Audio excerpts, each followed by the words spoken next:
Today I am going to discuss about Sitecode WFO form. So how to create a Sitecode WFO form and how to save the what are the details in the WFO form in content item. Let us into the topic. This is Sadish Kumar from SK channel.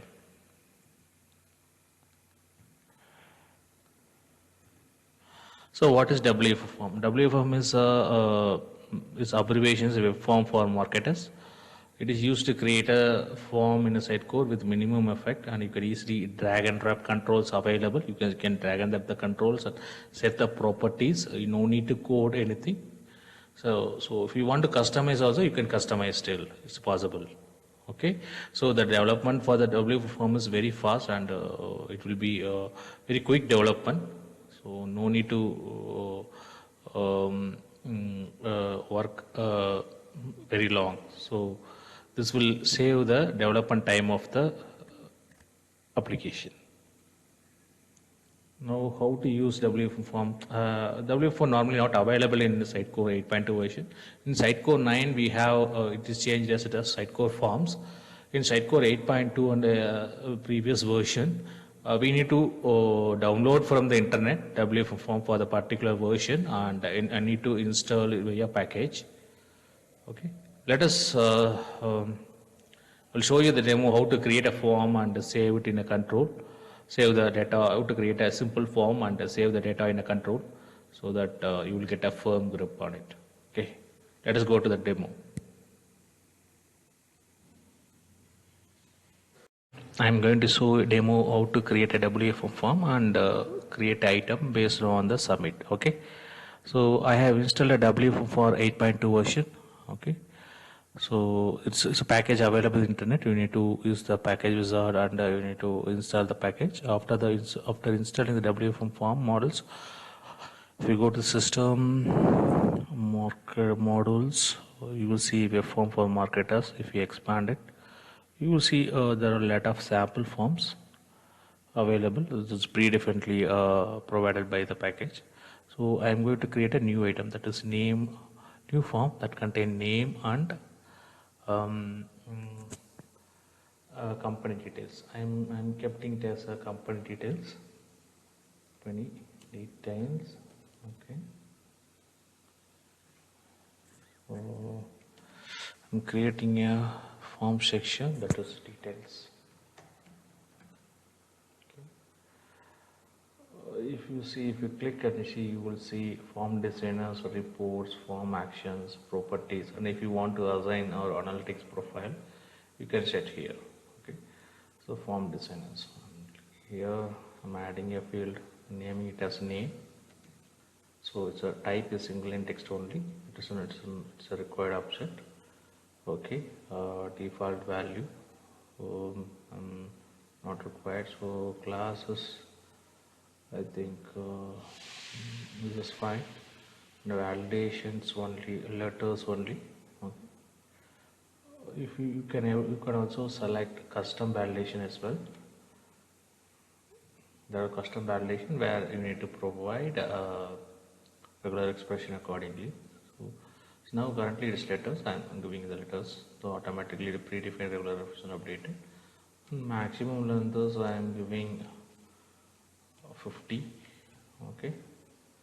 So similarly, there are other options. Analytic, you can also tag. You can also create a rule.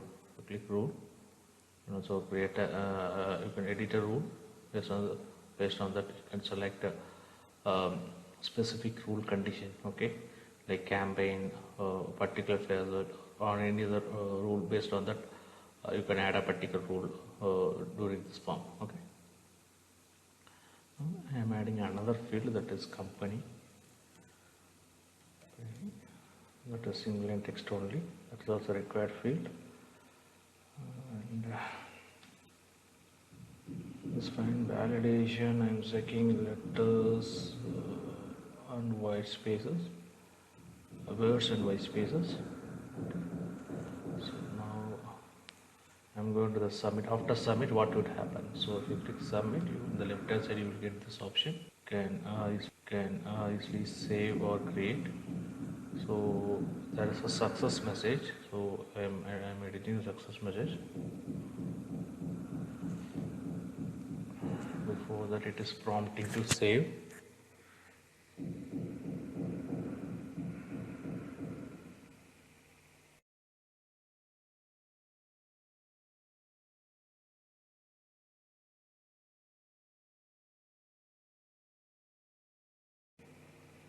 Yeah, saved now. I'm setting my home page as success page, or I'm giving a message.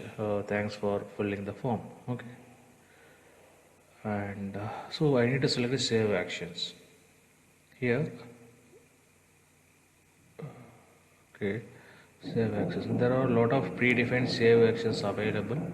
So the predefined save actions available. If you want to create or customize save action, you can still do it. You can create a customized save action, and you can create a platform site respective methods, and you can add it in the settings of this web form. Then automatically you can create a customized save action. So now I am going to create item based on this. So I'm adding this.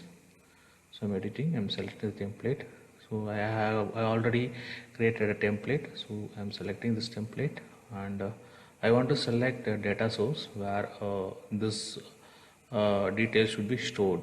So I'm selecting a save folder here. Okay, so now I need to map. Okay, so name, the template it should be mapped with this name, and a company in the template should be mapped with company of this form. Next, I'm giving next, so close. Now it's okay. So if you want to register a goal based on this after successful submit, you want to this form. Okay,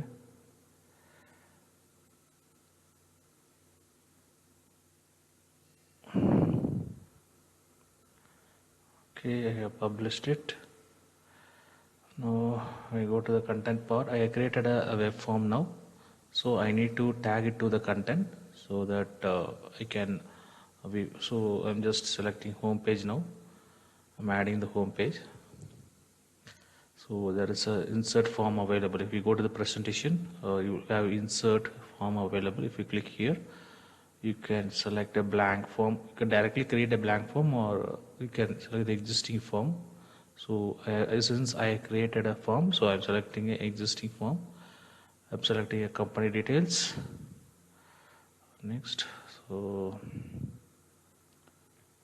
okay, I'm giving okay, here.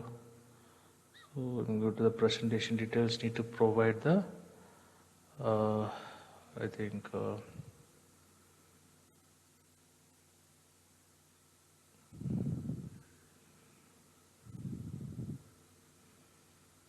so I already added a subform, so I'm just removing it.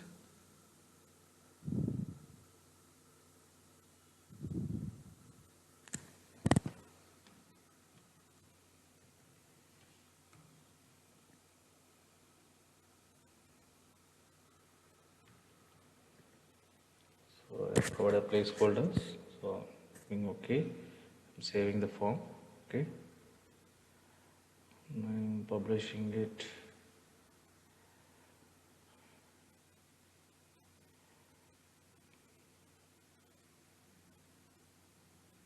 The form is embedded as a form rendering. So if you see,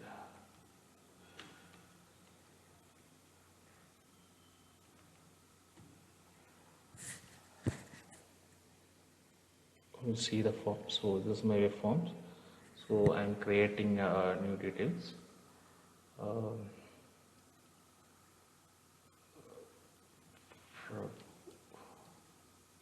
company, I'm selecting some company names. So just giving submit.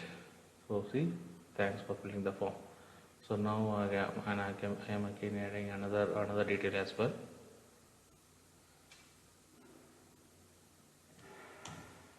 Okay. Now I'm adding Kumar. Some XYZ, maybe a Google company or something.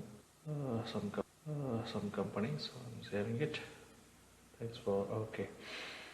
Now the two data are saved. Now I'm going to the CMS.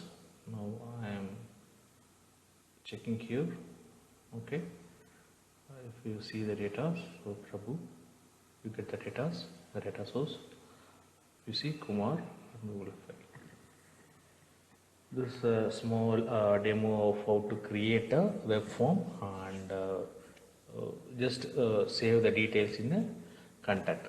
So similarly, you can save the details in some third-party server as well using a custom action, save action you need to create, and you need to in the platform side you need to write the instruction to save to API through API or some other mechanism. You can so save in a database, some other data. Okay, and this is all customized. In the submit button also, if you want to validate any further custom action, then you can easily do it. Okay, you can create a submit save action. You can create a save action, custom save action here. You need to create a custom save action and you need to assign it. Okay, similarly you can assign an analytics bot as well. So if there is a register goal is there, you can assign a goal so that for each time the form is successfully committed, then you will the analytics will be tracked accordingly, and its value will be increased. Goal setting value will be increased. That's all from this video. Thank you.